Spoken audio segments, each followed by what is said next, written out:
Hello everybody, welcome back to X-Plane 11 once again. Today we're flying a very special airplane that was released.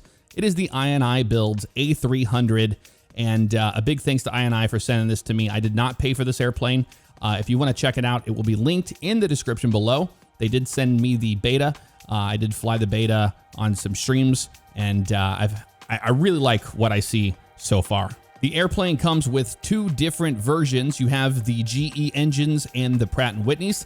Today, we're going to be flying the GE engines here from St. Louis, Missouri, down to Memphis at the hub of FedEx. And we're going to get going here in a minute. This will be an extended look at the airplane, so it'll be a lengthy video. I want to help you guys in a cold and dark situation to get the airplane powered up and to properly fly it from point A to point B. I really love the texture work, the PBR textures on this airplane on the outside and the inside. We're talking about some really high quality stuff here. So we're on the ramp and we're going to walk over here to the stairs and we're going to go up in the airplane like we are the maintenance guy, get the airplane fired up on power. We're going to be doing a APU start on it, and we'll get the cargo door open and do all that. Before we jump into that, I will show you around the EFB, the electronic flight bag. And wow, look at this, just absolutely gorgeous. We walk around the corner here. There's actually a lavatory here you can open up and you can actually go into it, and it does make flushing sounds if you're in there after a while. So we'll go ahead and click the door, and here is the A300 in all her glory. Look at how beautiful this airplane is. Look at the texture work on it. It's just it's pretty phenomenal stuff for X-Plane. And you know, let's get the elephant that's in the room out of the way. And I know the new flight sim is coming out, but it is airplanes like this that will keep X-Plane on people's PCs. Like, I'm not even joking. This is probably one of the best airliners I've flown in X-Plane in a very, very long time. When I first saw it, I thought, you know, it kind of looks to the level of IXEG, but I have been pleasantly surprised by just how well it has exceeded even that mark, which I didn't think was possible. So what a beautiful airplane. We're going to get it powered up. Let's head over here to the seat and we'll look at what the EFB is. So we're going to go ahead and go to our flight ops menu, and welcome to the EFB. Check it out. We have takeoff performance, checklists, ground ops, ATIS, panel states, and settings. We're going to go through all of this. I love the attention to detail with the scratches, the hair, the dirt that has accumulated here on the little iPad. If we click on takeoff performance, this is the page that will enter winds in, the temperature, runway conditions. We'll put the ICAO of the airport and the runway. It'll calculate all this stuff. We can even send that to the FMS, which is fantastic. Then we have our checklists. That's just, you know, before start, after start, all the checklists that you need to help you out, to help you remember after you do your flows. Then we have the ground ops. So we have load manager, load sheet, ground services, and exits. So if I go to load manager, I can move this stuff and manually move my fuel, center tank, all this stuff, all that I want to. And then you can even go in and manually move around all of the cargo as well. We're not going to be using that today. I'm going to be using the load sheet. And the load sheet's fantastic because I use simbrief.com to get all of my dispatch information, including weights, fuel needed, etc., etc. You can just enter the ZFW right here, and the fuel on board, it will calculate a ZFW CG for you, and you can load the airplane according to that, and you can send that data to the takeoff performance page, which is fantastic. If I go back to the main menu here, we have the option under ground ops for the ground services. So you saw the little stairs out there. We can connect external power. We can put the chocks out there, which they already are. When they're green, that means that they're set. The AC units, so if we want to get the air conditioning units out there running, so we can run that on the ground without the APU, we can do it that way. Pushback, this is better pushback plugin. It just goes straight to it. It's fantastic. You don't have to go up to the menu and all that. Air stairs are out there. The K loader, you can bring that up, and this does have a loading system. It currently loads the airplane, it doesn't unload it. It's very much a work in progress, their own personal ground services. And then the fuel truck as well. So we'll bring the fuel truck out there. We're going to need that. But we're not going to use external power, AC unit, because we're going to fire up the APU and get the airplane started like that today.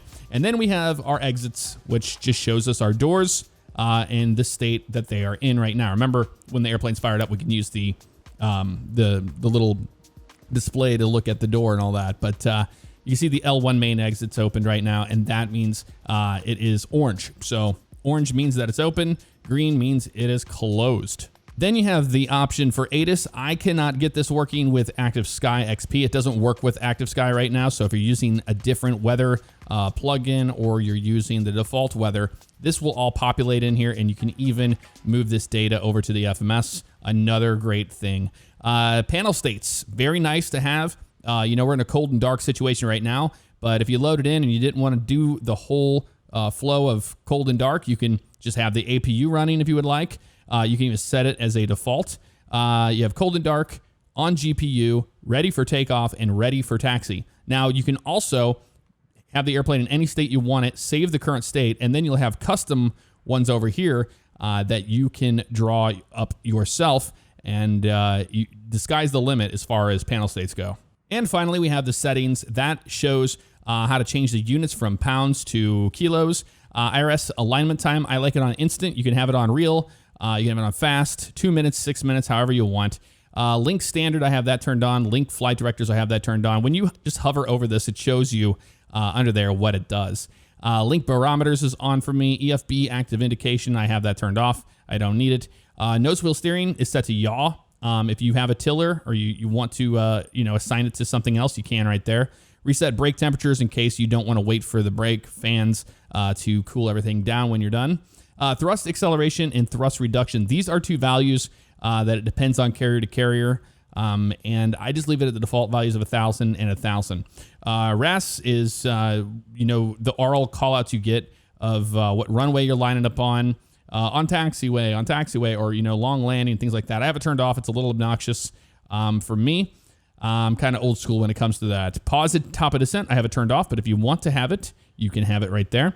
Interior sounds, exterior sounds, engine sounds, environment, and alerts. So I have all my values set there, how I like them. Well, enough jibba jabba. Let's get started, shall we? This is a beautiful airplane. It has every single little quirk of the real life airplane that has been modeled. So I'm going to show you things that you want to make sure you do correctly. That way you don't have a bad experience the first time you take this airplane out. All right, we are on the main overhead panel here. And to get the airplane fired up, all we need to do is come over here to the battery section on the power panel, and we'll hit battery 1. Listen to that sound. Battery 2 and battery 3. And while those are doing that, we can go up further on the panel, and up here we can go to nav on, these are the 3 IRSs, so we have nav, nav, and nav for that. Remember, we have it set to instant, so won't take very long for it to do that. We can go over to the heading mode here, and this is all looking great as we move down the line. We have no power to the airplane just yet. We're just using the battery power. So what we need to do now is come down here. We could turn our nav lights on if we wanted to, and we're going to go to the APU panel here. Now, the APU has its own fuel pump. You do not need fuel pumps on here in order to start the APU. It has its own. So we're just going to go to the on position for the APU, wait for that, and we will hit start, and we'll listen to it outside.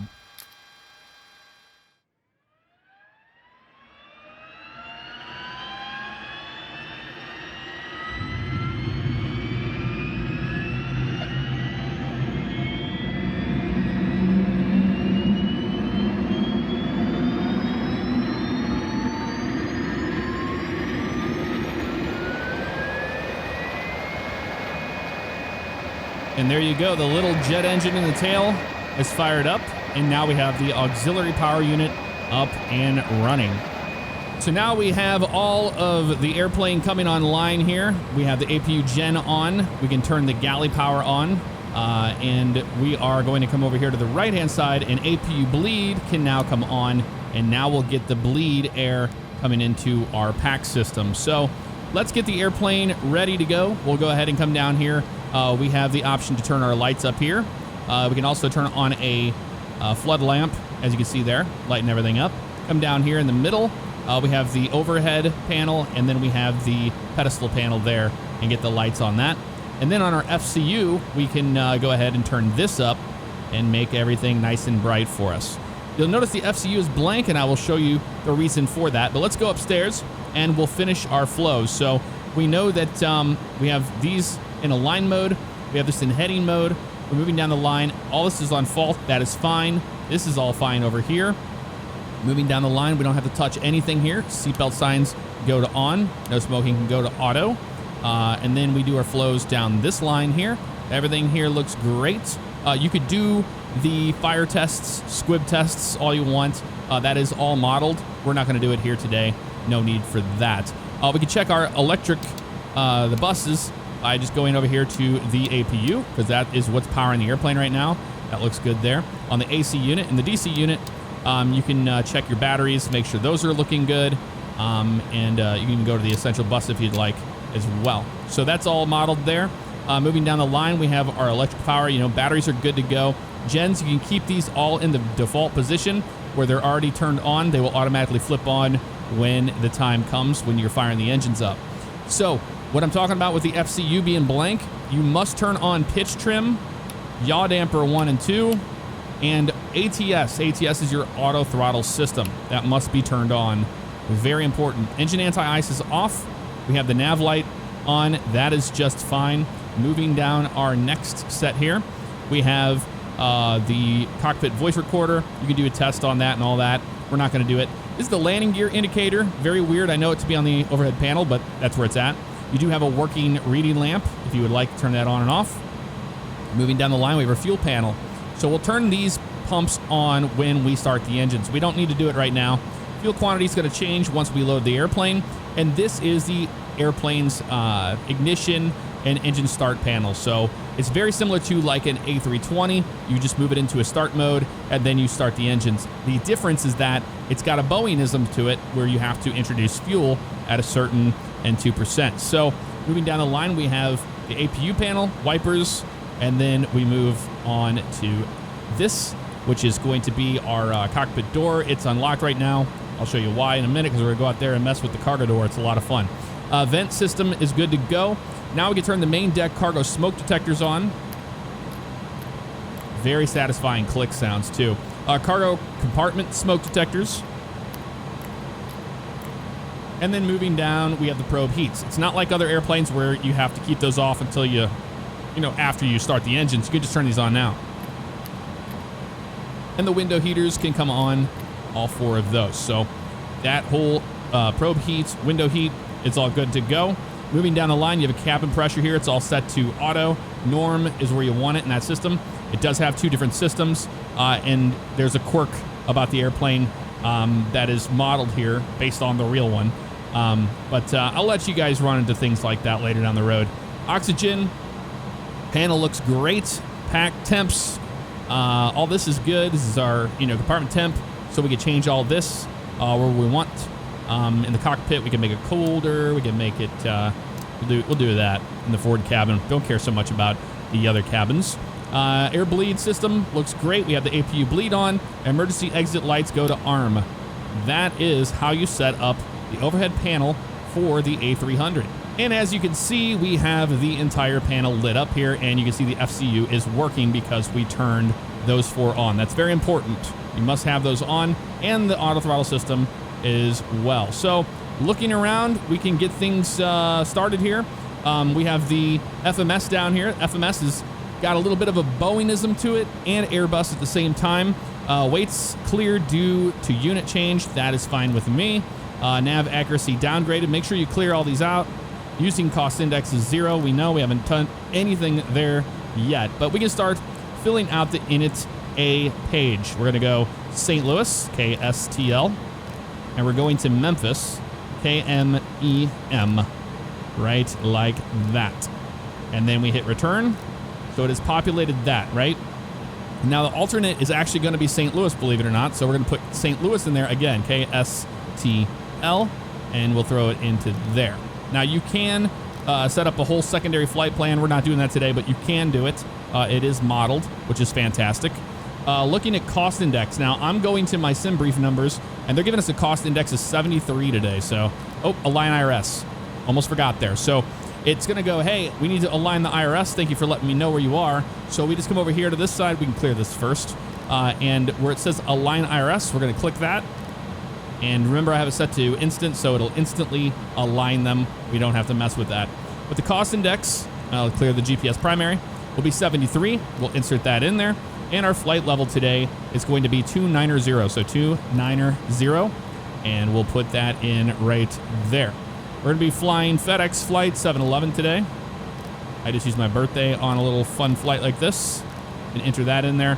That's all good to go. Init A is pretty much good. We can go to the next page, and this is the Init B page, and we're going to be grabbing all of this information for the airplane. Now, keep in mind, if you do not fill this page out, yeah, we know. If you do not fill this whole page out and you start the engines, you cannot come back to this page till after you turn the engines off. So this is one you don't want to forget, the Init B page, by hitting next page. So our block, that's going to be our block fuel we're going to be looking at. So our block fuel today is going to be 37.3. So 37.3, put that in there. And our zero fuel weight is going to be 267.9. I'm getting all these numbers from simbrief.com. That's what they're giving me. You could just, use the little presets if you'd like and move those around, and then it would give you the weights, and you can enter those in from here. The CG, we're going to grab that from over here. So let's go to our ground ops menu. We'll go to load sheet, and I'm going to enter that in. Remember, the zero fuel weight today is 267.9. 267.9. You can use your keyboard to type in and hit enter. That's how you use it. Fuel on board, 37.3. 37.3, hit enter. And now we can hit load payload / fuel. It's going to do that. It's going to say computing. You'll see the movement. So now it's going to load all that stuff. And then we can go send to takeoff performance. We'll do that. And now it's on this page. So if we go back to this one, ground ops, load sheet, we now have our ZFWCG of 29.9%. So let's go down here and put 29.9 in there. Do not want to forget that. That's an important value to tell the airplane, hey, this is what we got going on. So let's come back over here.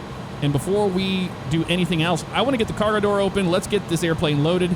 And I'll show you what that is all about. We'll actually step out of our seat here, and we will come back to the cargo area.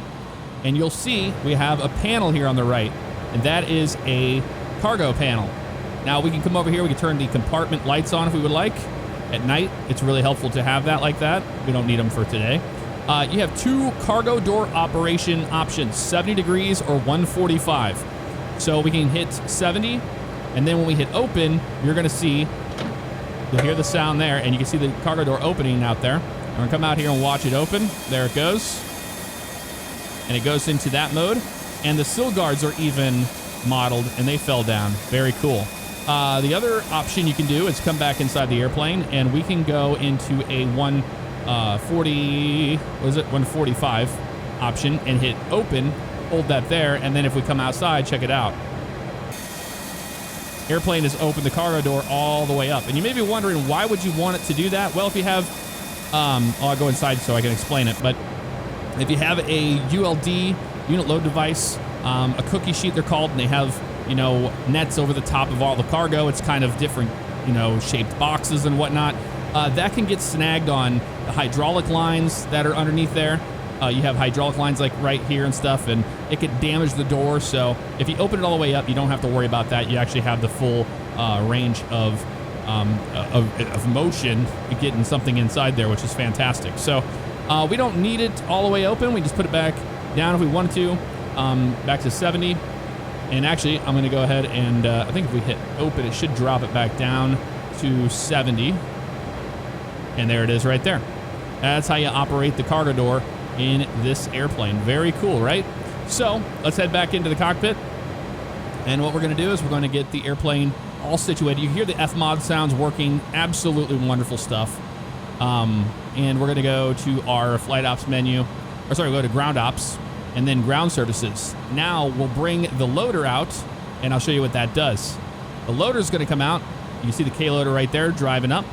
to the airplane. We'll come out here and we'll watch them, make sure that they don't run into the airplane, you know, something like that. So they're going to bring it up. And once they get up here, you're going to see a little tug driver back here with the ULDs. And he's going to drive up here, and he's going to stage behind the K-loader, and they'll start loading the airplane. So this is very much work in progress, what they're doing. But it is, it's coming along pretty darn well as far as ground services being in the airplane by default. I think that's pretty fantastic. So here comes the tug driver with those ULDs. He's going to be lining them up. While they're doing that, we're going to head back into the cockpit for a minute and get some other things taken care of. And we'll check on them in just a minute. In fact, they will finish loading the airplane, and you'll hear the cargo door completely close, and you'll be good to go. So let's go over here to our takeoff performance page. This is where we are going to get all this calculated, and we're going to send that data to the FMS, and things will be great. I'm looking at active sky here in St. Louis. Winds are 120 at 5, and that's going to be altimeter 300. Dew point is going to be 22, and temperature 28. We're talking about in Celsius. So winds are 120 at 5. Going to enter those in. The outside air temperature in Celsius is 28. So it's 82 degrees in St. Louis today. QNH, we're going to put that in there of 1016. That is 3000. Runway conditions are dry. Anti-ice will be off. That is our takeoff weight there.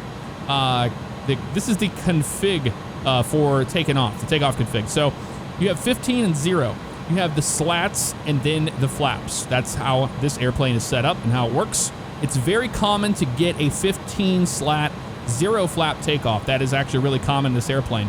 We're taking off on runway 12 left today, so it's a shorter runway. They're going to be wanting us to have a 15-15. I almost guarantee it. So we're going to select 15-15, but if it is the wrong one, it will let you know that. Air conditioning is set to on right now. This is where you're going to have the packs turned off. If you turn the packs off, you'll have way more power on the airplane. So we have it set to on, and then thrust is set to flex. It will give you a flex calculated to you, and we're going to use that today. I'll show you what it's about. Normally I just use toga, but we're going to use flex today, but you can go into toga if you want to. But we're just going to use flex because I want to show you how we can properly use as much runway as we can and have as little wear and tear on the engines. So that's good to go. We're happy with it. ICAO up here, KSTL. Hit enter, and the runway is runway 12 left for departure. So there's all that information there. We're going to hit compute. It's going to compute. It's going to go either we can do this or we can't do this based on all this. And it looks like we can. So there's our V speeds. Now, in some of these configurations, some of the higher weights that we're going to see today, you can be like, wow, that's a high V speed. But this airplane is extremely powerful, one. But two, it has a wing like you wouldn't believe. Wait until you see the amount of lift you get on this thing. So let's come out here and watch these guys. They are loading the airplane. Things are going well. You see, it only has a loading option. They'll load all 4 of the ULDs on board the airplane. This is the second one here, it looks like. Wonderful. And then that one goes in, and they bring the K-loader down. We got a couple more to go. So they're still loading the airplane. We can fast track back to this.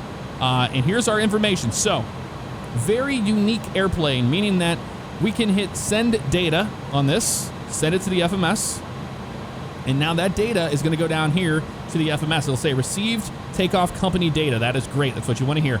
You hit clear, and we're good to go on that. Now, if we go to the takeoff approach page, you'll see we have V1 of 153, VR 155. Now, V2 says 100, and you're like, Jeff, I don't know why I can't get a V2 speed.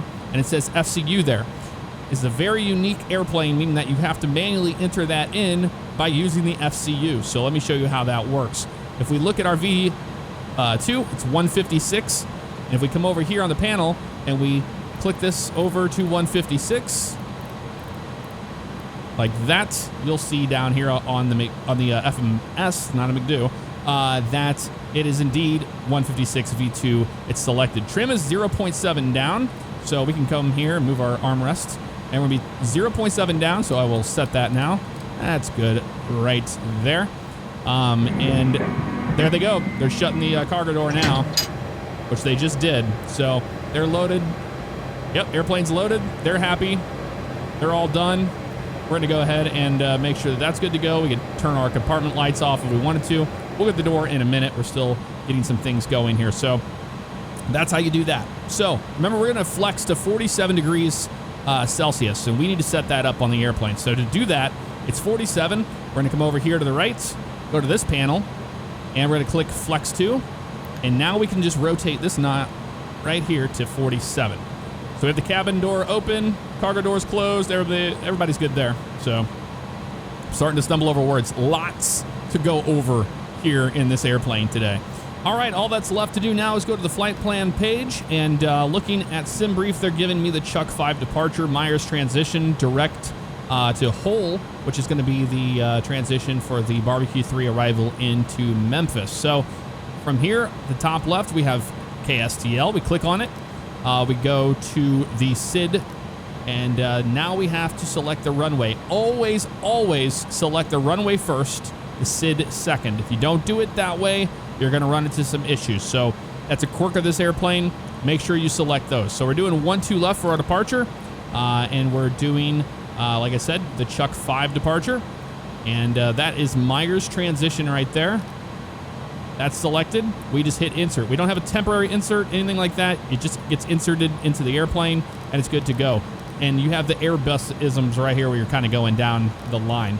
Flight plan, discon, that's fine because we're going to go click on KMM, and we're going to go to star, and we're going to choose ILS runway 18 center. We're going to come right over the top of the FedEx facility, and we're going to be using the Barbecue 3 arrival and Hull transition.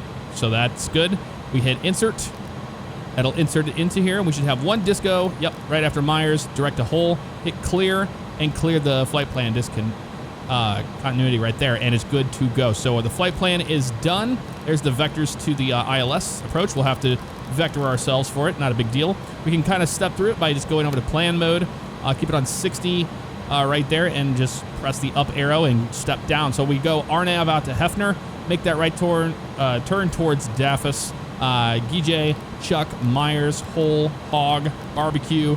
Jamla is going to be the very end there before we get those vectors out to Laurie intersection, where we will pick up the ILS for 18 center down the line. If we go miss, we will try again at Memphis. If we don't get into Memphis, we'll have to go back to St. Louis, period, based on how the weather works. It's not like an A320 where you just keep going to the end. It goes to the end of the flight plan and just holds there. So you have to go all the way back up to the very top once again. So we put the takeoff approach page on this guy, and we put the flight plan page on that guy. We're ready to get out of here. And one final thing, we'll do 15,000 on departure. We can click this in, and then we can go up to 15, just like that. Heading selection, you hit the button, it'll change based off of where the airplane is parked and pointed, or if you're taxiing and pointed, you can select that right there, and it'll instantly grab it. So takeoff trim set, flex temp is set.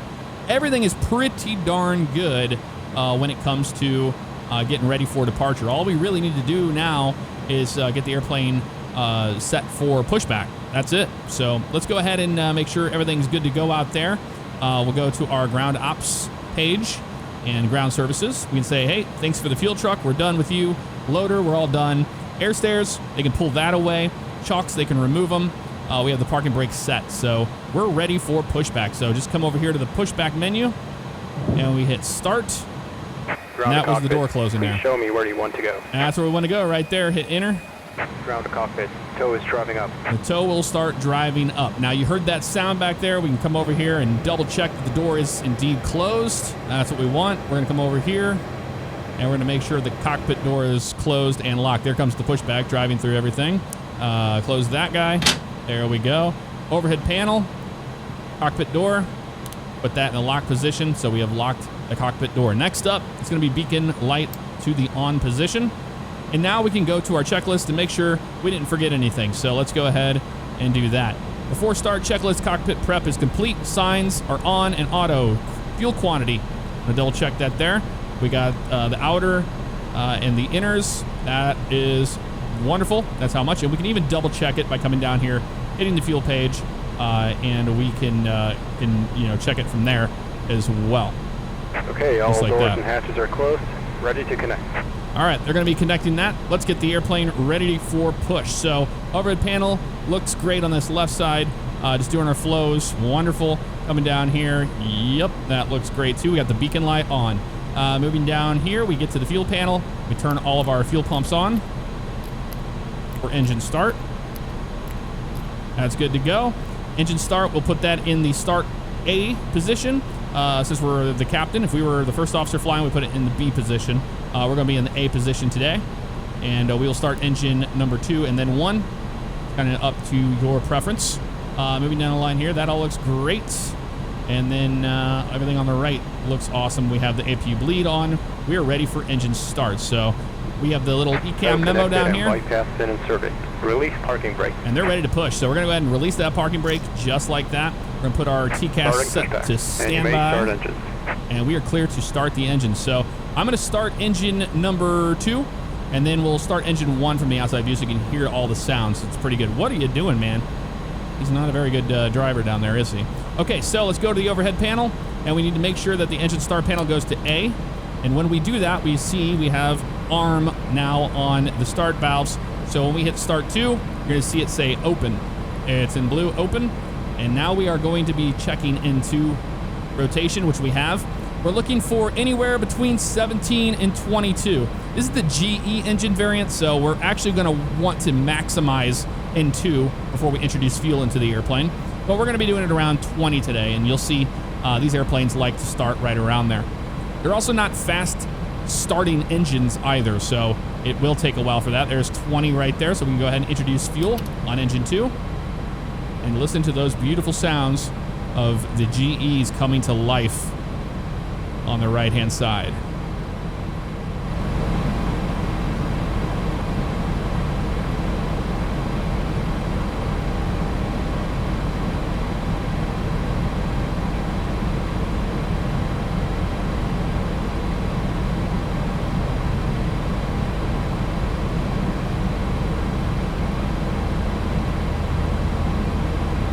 See what I mean? It takes a while for those engines to fire up.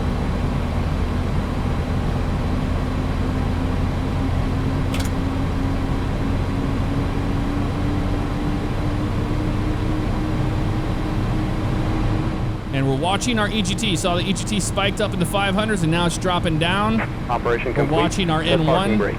And that is nice and good there. We go ahead and set the parking brake for those guys down there. And that's a good engine start on engine 2. Stand by. They're going to disconnect. And we're going to wait for them to do that before we start engine number 1. I do have this little view back here, which is on the left-hand side. We can watch from, well, we're going to start the engine from the outside view, but this is one of the jump seaters positions. They looked out the window there. So that's all fired up. Wonderful. And they're disconnecting. We're going to go to the outside view, and we're going to start engine number 1. So let's go over, disconnect, look for the hand signals on the right-hand side. Thank you very much. And now we'll go to the start on the engine start panel on 1. There we go. There's the blue light. That's what we're looking for open. Start valves open into rotation. And we're going to watch EGT rise and all that stuff as N2 climbs, and we introduce that fuel. So waiting for about 20. Bypass bin has been removed. Hand signal on the right. We'll see you next time and have a safe flight. All right. Thank you for your help. We'll see you next time. All right, waiting for 20% on engine 1. There it is right there. And you see it start to hang, add that fuel in there, and now she's firing up.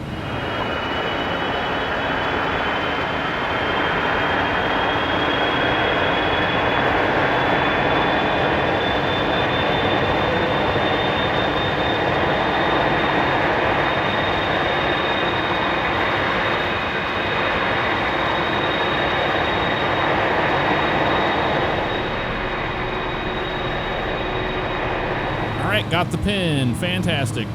We have the EGT spike and it's dropping. It's looking great. N1 is looking great.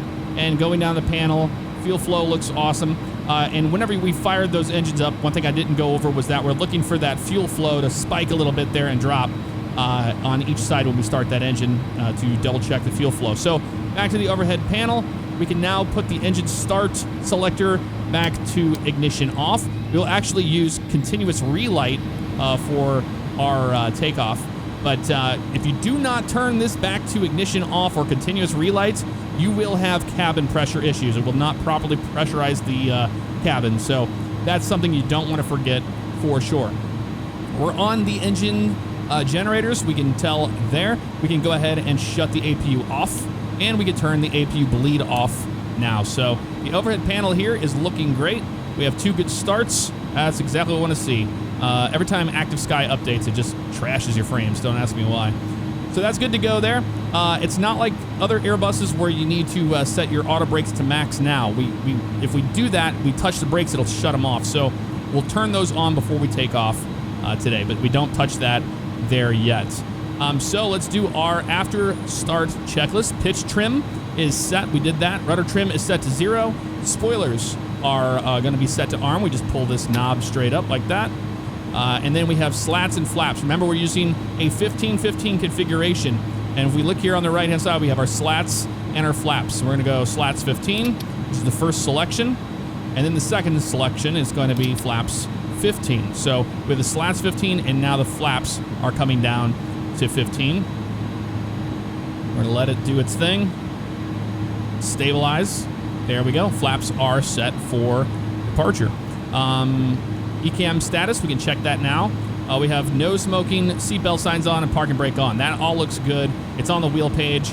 Wonderful. No problems happening there. Anti-ice is off. Hand signal was received. We're good to go. We can go ahead and taxi on out to runway 12 left. So we'll go ahead and go to taxi the nose lights to taxi, and we will release the parking brake, and we'll turn on our runway turnoffs. Let's go ahead and power this baby up and start taxiing.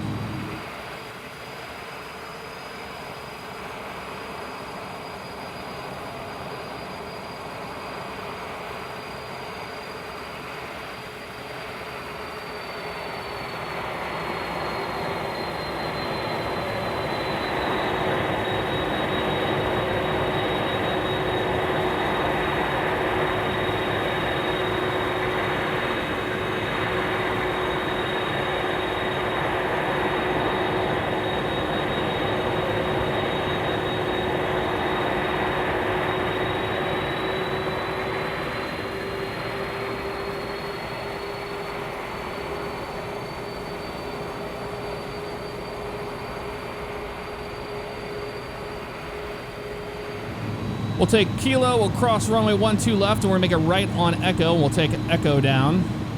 That way we don't have to make that ridiculous 45-degree angle from Foxtrot on to 12 left. So we'll do that. And we know we're going to cross the runway, so we have to just go ahead and turn those strobe lights on now. And everything's looking good. We did our flight control test. We can see it right there with the little arrows letting us know that that was good. You can even go over here to the flight control page if you would like, and we can see it happening there. And we have our elevators, and we have a rudder down here at the bottom. It's all working. We're going to cross 12 left here, and we'll turn that back onto its normal page. Wonderful. Make a right on Echo, and we'll take it down. It's a high-speed taxiway.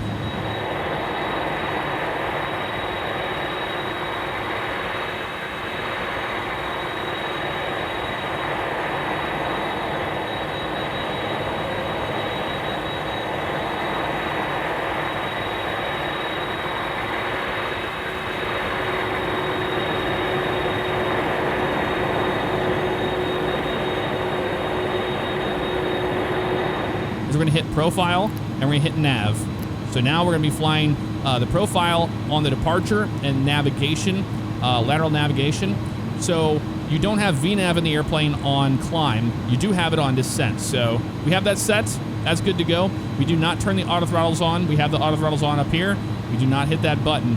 What we'll do is we'll spool them up to 40%, let them hang, and we'll press this little screw right there, which is a hidden button for toga power. Which is takeoff, go around. And you can see there manual thrust in orange. That's what we want to see. So one thing that I learned in the beta of flying this airplane was that you don't want to mess with the actual throttles themselves. So bring them forward to 40%, let them hold. Make sure you have 40% on your N1, and then engage your toga power. Do not touch your throttles after that. If you advance them all the way forward, you're going to have nothing but issues trying to deal with the airplane trying to slow it down. So keep that in mind. Don't learn from my mistakes. Don't do what I did. We all love the clock, right? So let's come down here. We'll hit run on the clock, and we'll hit start once we get to the runway. That is our chrono there. So we'll know what our en route time is.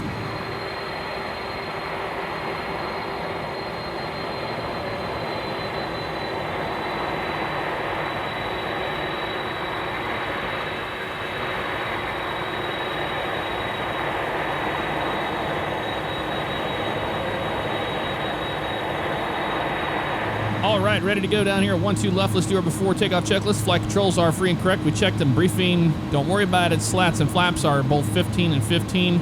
Those look great. Performance FMAS is checked and good to go. Takeoff configs is good. Transponder is on. Cabin is secure. TCAS is TARA. Packs are going to be on for departure. Ignition, make sure that is set to continuous relights. Anti-ice is off. We are clear for takeoff. Let's get our lights to taxi, to take off there. Landing lights come on. Wing light comes on. Oop. Wing light comes on. There we go. Strobe lights come on. And we're clear for takeoff on runway 12 left. Let's go ahead and power these babies up. And like I said, we'll get the auto brake set to max once we line up on the runway. We'll bring them up to 40%. And then we will go ahead and engage toga thrust. And we're going to go flying. And you're going to see this airplane is an absolute rocket ship. Absolute rocket ship. With the wing on this thing and the engines, this thing is, it's not hard for it to do 4,000 feet per minute on a climb, and that's no joke. No joke at all. So line up on 1-2 left, a little bit of brake here so we can go nice and easy so we don't have to worry about it. Go to max auto brake, start the clock. Chrono is on. We'll line up on 1-2 left. That is verified. And we're going to go flying here. You see the wind's right down the runway. Line up on the runway. There we go right there. Bring them up to 40%. There's 40 and toga.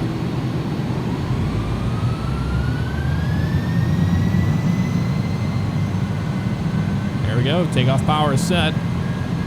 Airspeed is alive.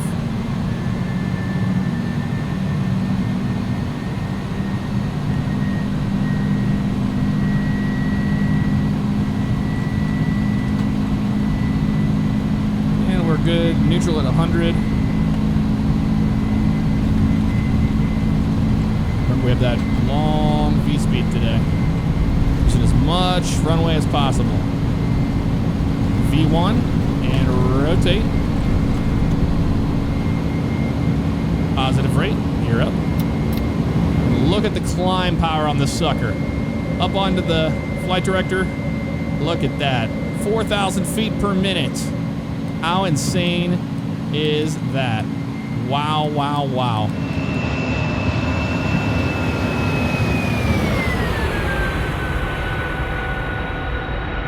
All right, now it's settling down a little bit more, about 1,500 there. There's 200. We're going to bring our flaps into 0. And we're going to be at the slats speed as well, so we start bringing those in here in just a second. There we go. Flaps are coming in. Get back up on our flight director. Here's our turn out to over Hefner now, and we'll maintain the flight director here so we can hold 250 knots. You see the blue line there on the PFD showing 250 knots. A little bit more of a turn. Make them happy. And a standard 30-degree turn to the right. This airplane is a pilot's airplane. It's not like, you know, slam the autopilot on departure. It's you fly the whole departure by hand. Now, the airplane will tattle on you if you go above 250 knots under 10,000 feet. It'll have a little message and say that you exceeded the speed. So sometimes it's better to just be shy of 250 than to be at 250 because the airplane will try to speed on you. So you got to be ahead of it at all times. You are the pilot in command, so it is your job to make sure you don't exceed 250 knots under 10,000. And look at that climb performance. Like damn near... We've seen 3,800 feet per minute, 4,000 feet per minute. Pretty cool. Here comes our turn to the right, out to Guijay. So airplane's all cleaned up here. It is like a Boeing, and what I mean by that is we're going to have to put the gear selector into the neutral position. We're hand flying the airplane first. Not going to mess with it right now. I don't want to speed. We'll have to put it into a neutral version. If you don't put position. If you don't do that, you will not have auto brakes on landing, and that would be bad, right? Yes. All right, so airplane's settling down a little bit here. We're looking good. Climbing out to Guijay. The blue line, a little arrow there, is showing us where our top of climb will be for 15,000 that we have selected. And we can put our, just click it once, and your gear goes into the neutral position, like that. Here we go. Fly on out to Guijay here. Still hand flying the airplane. There's 10,000 feet. Landing lights come up. Wing lights off. We'll get these guys all off. Should have done that after takeoff, but we're hand flying the airplane, so don't want to mess around with it too much. Get it nose down a little bit more. Now we can really bring the nose down so it'll start increasing its speed since we're above 10,000 feet. Still flying that flight director all the way. Here comes the turn to the left. And we're going to continue on up to 310 today. You can hit that button and you can go higher. And hit that button and then down to there. There we go. Climb maintain 310 for us. Still hand flying her. And that's what it's all about. And it flies so beautifully. It really hand flies nice. Get nose forward a little bit more. There we go. Get back on the flight director. And we're good there. So we just flew the whole departure. For the Chuck 5, we can go ahead and hit AP1. Autopilot is on now. And we are looking good. We have profile, nav, the auto throttles. Now, I don't know about the A300. They call it auto thrust or auto throttle. I think it's called auto throttle in the A300 rather than the later buses. It would be called auto thrust. So that's all good to go. Wonderful. We can range out a little bit here and have a look at our stuff here. We didn't turn the weather radar on. Wasn't expecting weather on the route today, but I can show you. We'll hit system 1 for that, and then we can put the weather radar into test mode. There it is right there. And then we can put it all the way over here to weather mode. So now the weather radar is actually on. It does have a working terrain radar as well. And out to our left is Illinois, and that's the Mississippi River right there as we're heading south.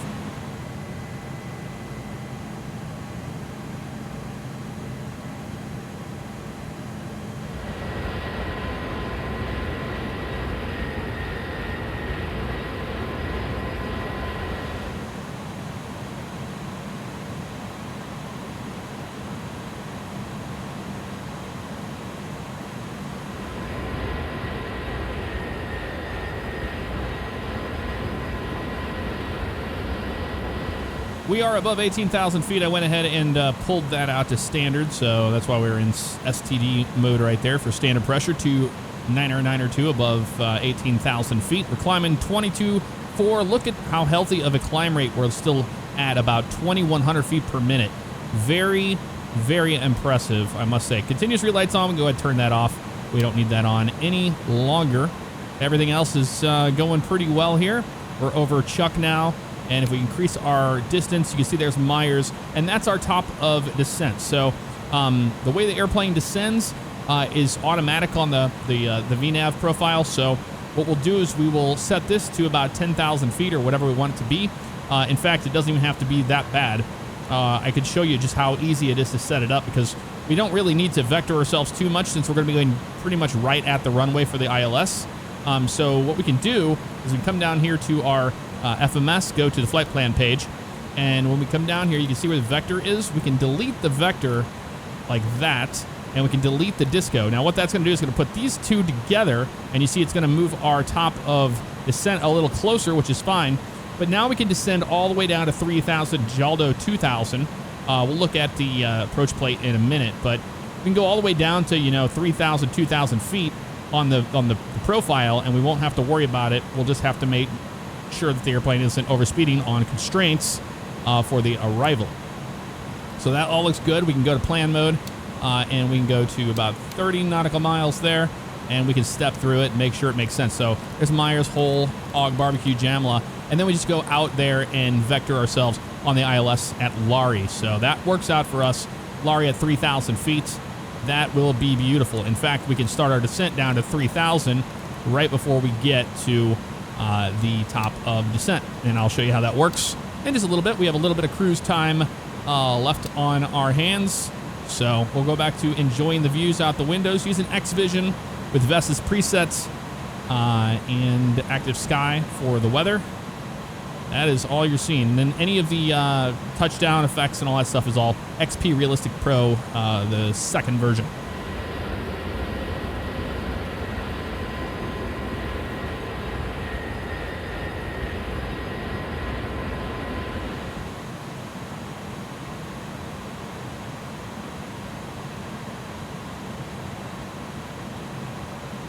All right, we've made it to our cruising altitude of 31,000 feet. So I did get a hold of the developer that makes this airplane, and they said the weather radar is fully working and operational in the sim.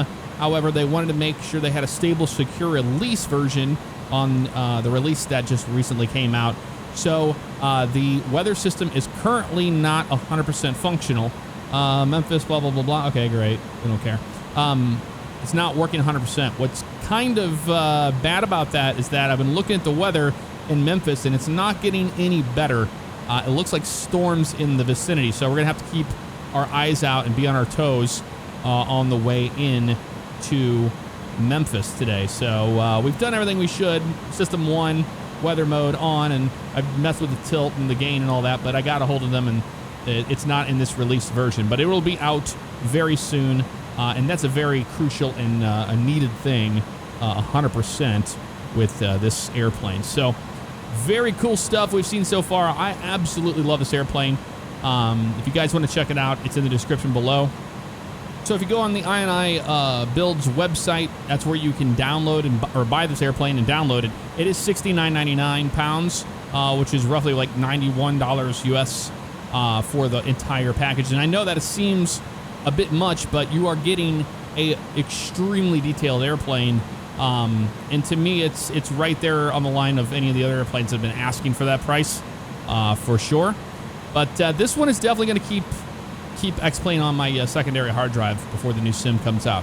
We're about to start our way down. Let's put it in the 30 range. We see about 10 miles out. So if we go ahead and hit this into this mode, clicking it once, we can go into the thousands. We'll go down to 3,000 feet, and that's all we have to do. It's like Ronco rotisserie chicken. You just set it and forget it. So we set it to 3,000, and we let the airplane do its thing. What we'll see happen up here on the PFD is it'll say PDES, which is the pre-descent flash. It'll be in blue, I believe. And then once we are in the descent, it will then appear up here in green as PDES. So we're going to be checking for that. It'll be happening here in just a few moments. And just as I said, we have the PDES happening right there. And now we have vertical deviation showing up here on the ND. So very nice. You can see I'll be intercepting that in just a few moments. There it is right there in green, PDES. And now we have the descent. We'll have to maintain speed on the way down using the speed brakes. It'll call for more drag, less drag, etc., etc. Put this back on our takeoff approach page, and I'll show you what we got going on here. We're going to be landing with flaps 30, slats 30, flaps 40. You can select a 15-20 if you want, but we're doing a 30-40. So that's going to put a V approach of 144. The wind correction is already added to it, so our V app is actually 144.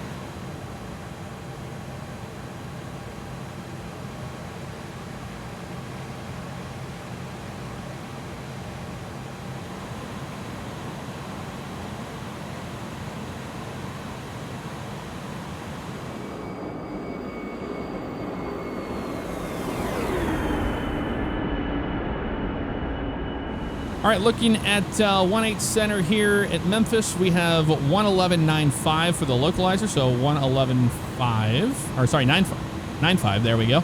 Course of 180 on that, and we'll be pretty much set after that. That's all you have to do is dial that in for the ILS down here on the pedestal, and you're good to go.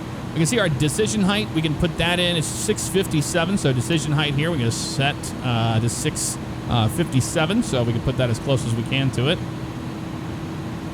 55, I'll round up to 660, and you can do that on both sides. Memphis is showing thunderstorms. Altimeter 299.5 or below 18, so we can go to 2995.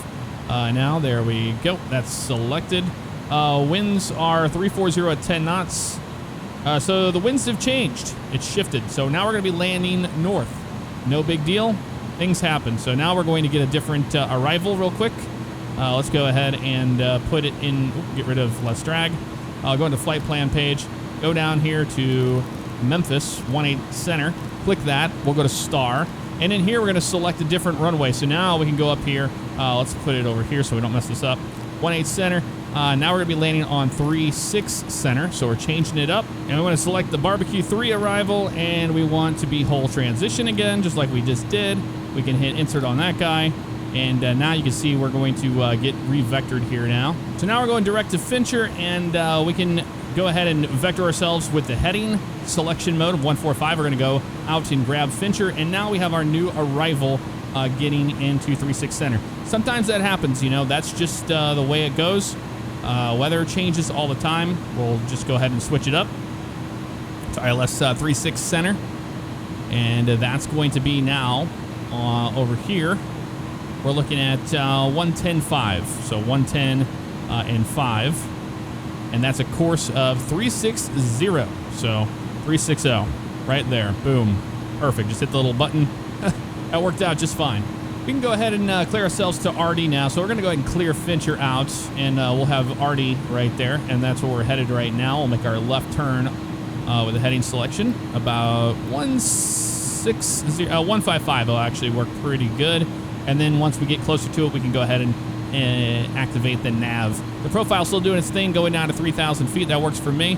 Looking down here, we've got decision height of 541 now. So 541 is the new one. So 545. There we go. 545 and 545 on that side.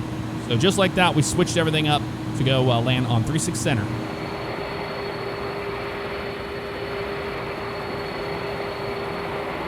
So the memo is telling us that we have true air temperature in the frequent icing range. We're keeping an eye on the clouds. If we descend a little closer to these, we'll turn engine anti-ice on. Make sure we don't get any icing on the airplane. Right now, we are in nav mode, and we're grabbing RD. And then we're going to go to Jesty, Beert, and then all the way out to Jawa. And then from there, we're going to vector ourselves to Nesbit. We can actually vector ourselves to Ginny, since we're going to be going to 3,000 at Nesbit.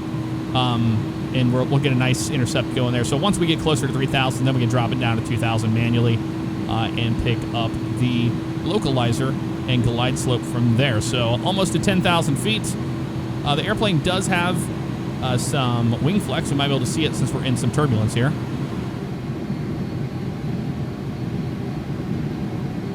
You can see it's just very subtle, but it is moving up and down out there. Very cool. I don't know why my ortho is not loading here in this spot. Very strange. Not a big deal. Coming up on 10,000 feet. Remember, we want to be at 250 knots, which the airplane has done a great job of maintaining that. Like I said, we're in profile mode, going down to 3,000 feet. And we had a deviation for the runway to keep us on our toes. So how about that? All right, cool. So we are going to be in approach. Signs are set. Briefing is good. ECAM status checked it.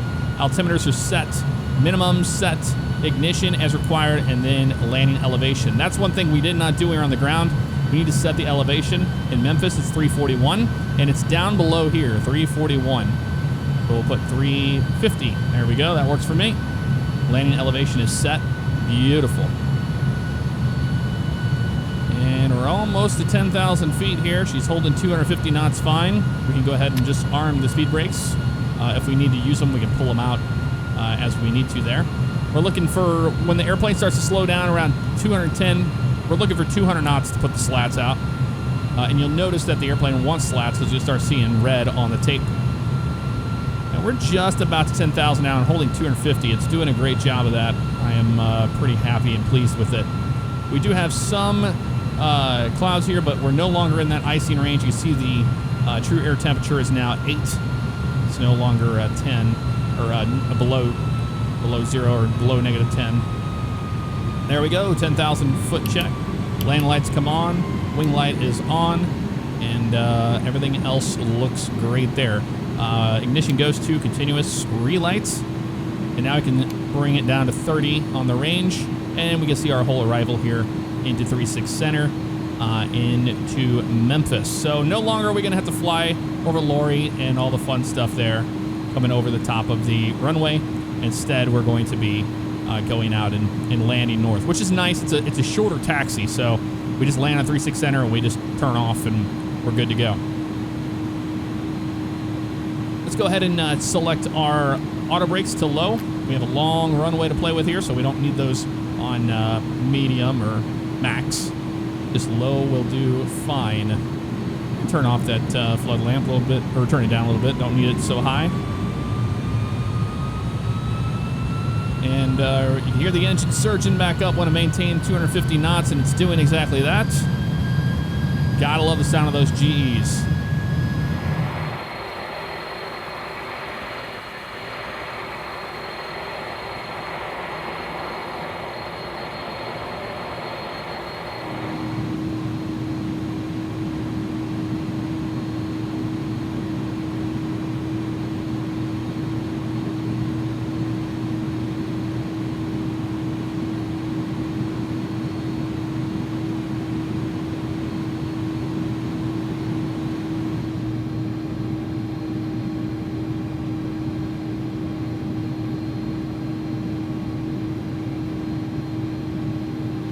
So now we can go ahead and just press in the heading selection bug, and it'll set it to 183. We can go to heading selection mode now.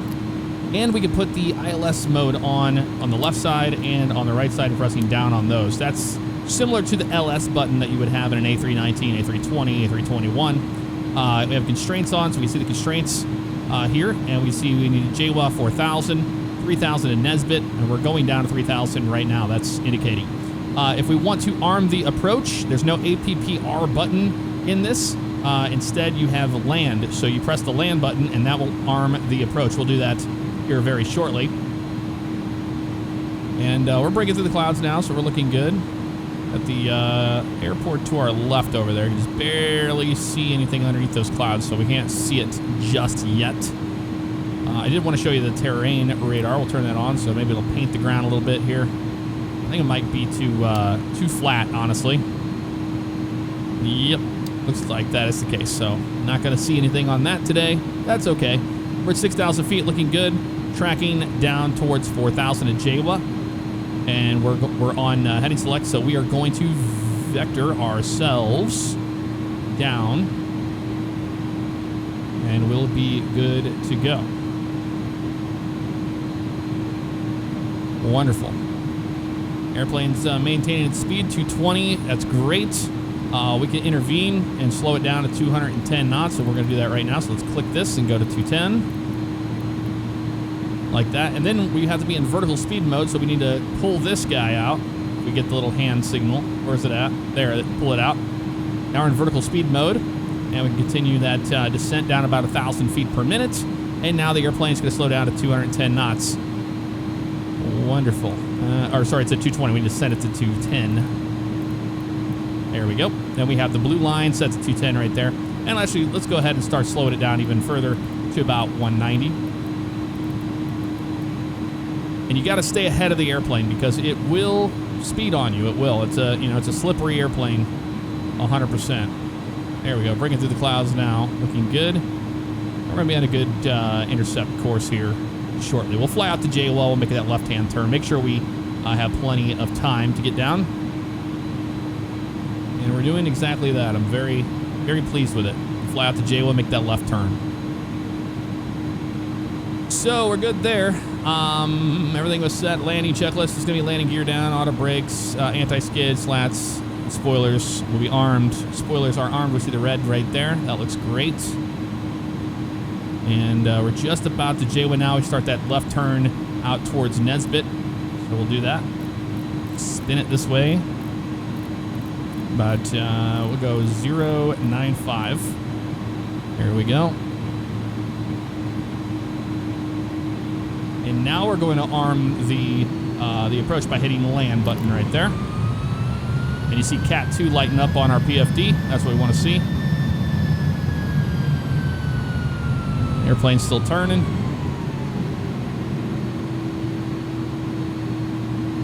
We'll get a little closer to Nesbit, and we're actually going to attempt to grab it at Ginny. We don't need to go all the way. Anywhere between these 2 points is going to be fine. And you can see the glide slope is way above anyway, so that is working out great as we slow down to 3,000. Once we get to 3,000, airplane's going to really start bleeding off all that energy, and it'll make 190 no problem. And we'll really be able to slow her down here. Let's go to 15 mode. There it goes, pitching upward. And we're going to put those slats out. It's going to help the airplane slow down to 210, even fast. Or sorry, yeah, 210, 190 faster. It's hazy, so good thing we're doing the ILS approach. And now we'll turn our heading selection mode over to the left. And now that we're holding 3,000, and we'll get a nice intercept angle at about 0. We'll start with the 060. If it's too close, then we'll go even more. It's a big airplane, so it needs a lot of room to turn. Keep that in mind when you are flying it.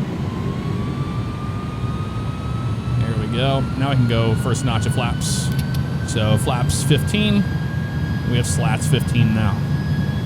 It's going to help the airplane out quite a bit. There's the localizer. Localizer's alive. We have a little star next to the loc. That's what we want to see as we turn on to it.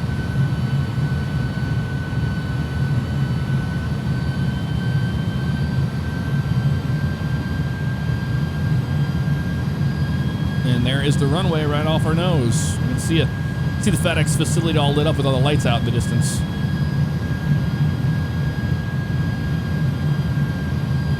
So airplane's maintaining 3,000 there. 190 is fine for now. Remember, we're going to be, that V approach is what we're going to be looking for here on the takeoff approach page of 144. And the winds are at 10, so we can even go about 140, between 145 and 150. There's the rain.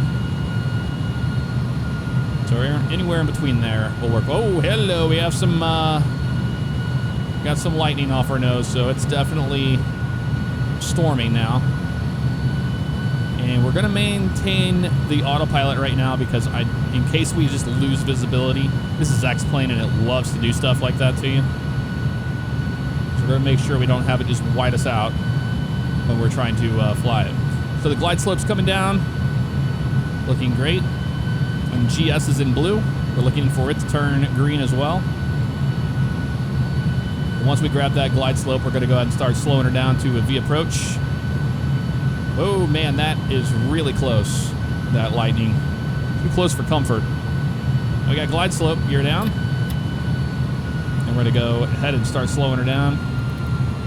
We'll go about 150 initially. And we're going to go ahead and put our next setting of flaps out, so flaps 20. That's going to bring those slats down in a minute too. Looking good. Gears down. We're going to go ahead and go takeoff mode for those. When we turn off, it's going to be on. Continuous relight set. Runway 18 center in front of us. We are clear to land. And she's still slowing down.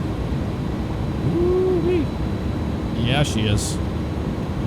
Quite a bit. Winds are 266 now. At 4, they're moving all around down there. You can see it on the ND. All right, next setting to flap. We're doing everything we can to slow her down right now. This is really going to help it out. And like I said, we can do the auto throttles ourselves. So we're going to go auto throttle system off. It's going to make some sounds at us. We have full power, full control of the airplane auto throttle system. There we go. So I'm manually controlling that, and we're going to make sure I have it set in a decent spot here. The wind gusts are what we're looking for here.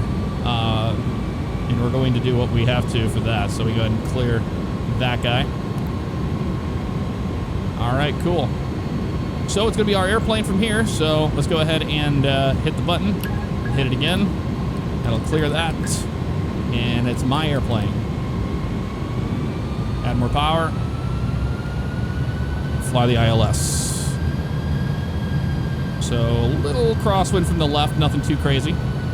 Back down on it there. Yeah, that wind is a little stiffer now this way. Turn our wiper on here. Gotta love messing with stuff on short final. And that one too. There we go. It's on slow, but that's okay. A little high on the approach. Come on down. That's why it's always nice to have two guys in an airplane at one time. That way one person can mess with that stuff and the other person's flying. There's those RL callouts. Very interesting sound. Very robotic. Light slope. Yeah, I know. Got light slope. We're good. Light slopes are all over the place. I'm visual anyway. Not worried about it.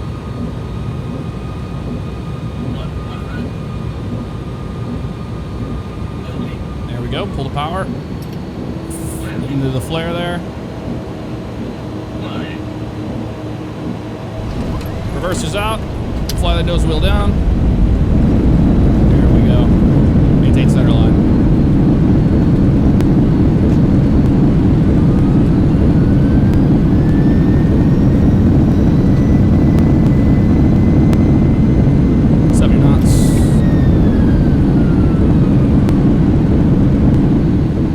Stow those bad boys. And we're just going to roll down to the end of the runway here because we can exit right at the end and go straight into the complex.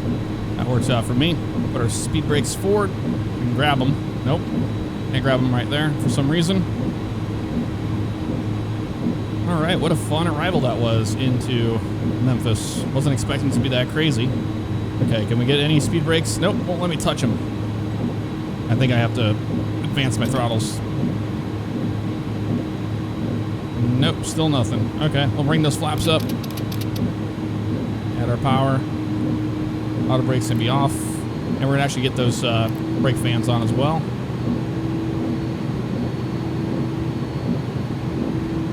Come on. You don't wanna... Yeah, I know the speed brakes are extended. It just won't let me put them away for some reason.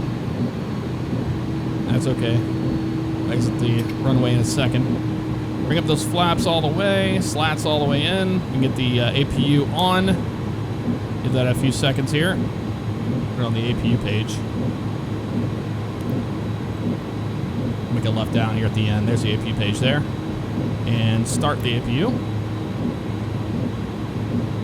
And to simplify things for us, we can go ahead and just turn the APU bleed on. Left turn here, and we'll cross runway 27, and we'll taxi into the ramp.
All right, we'll turn those strobe lights back on as we cross the runway.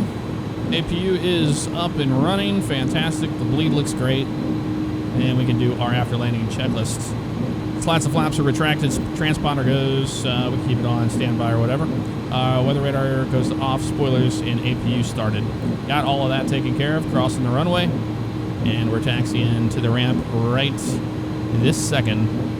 All right. Pull our power back a little bit here. Very interesting airplane. I hope I helped you guys learn how to fly it. And I helped you out as much as I could. Wing lights go off. Strobe light off now. And we're good. Taxi, everybody's good there. Runway turnoffs are on now. We'll turn those off as we get closer to our parking spot. We're going to park probably between, right on the edge here, right on the end here on the left is where we're going to park our airplane today at the FedEx facility. Thank you, Active Sky, for updating and just destroying frames all the time. That's wonderful. Yikes. Just yikes. That's our parking spot right there. We're going to go ahead and turn off the taxi light and the runway turnoffs, and we will marshal it in ourselves. Let's do it.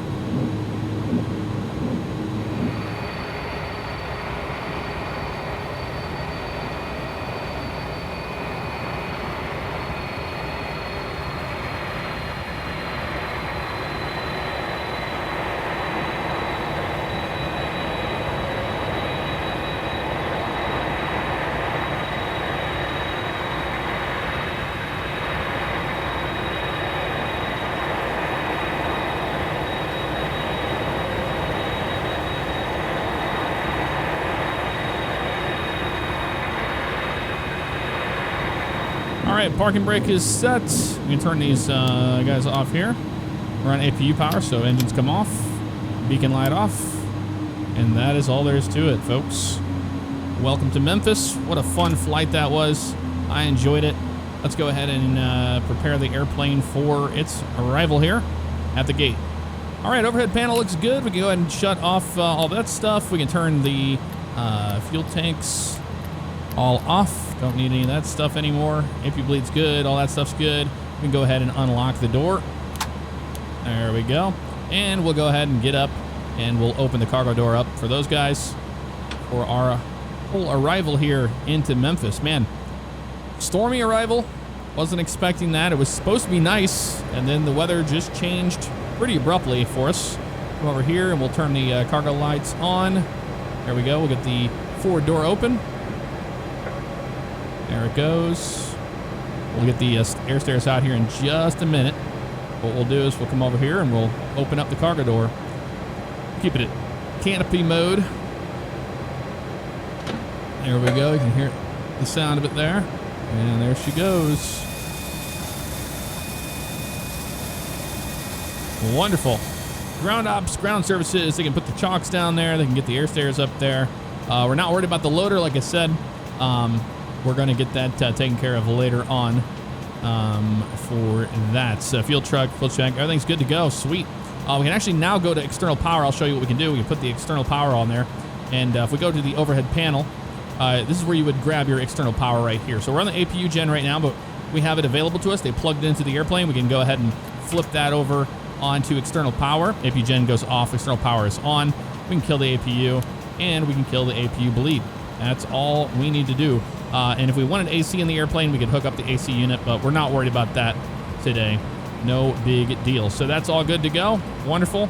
And they're going to unload the airplane later on. Well, I hope you enjoyed this video. Hope you learned something. Let me know what you thought in the comments below, and I will see you all next time. Take care.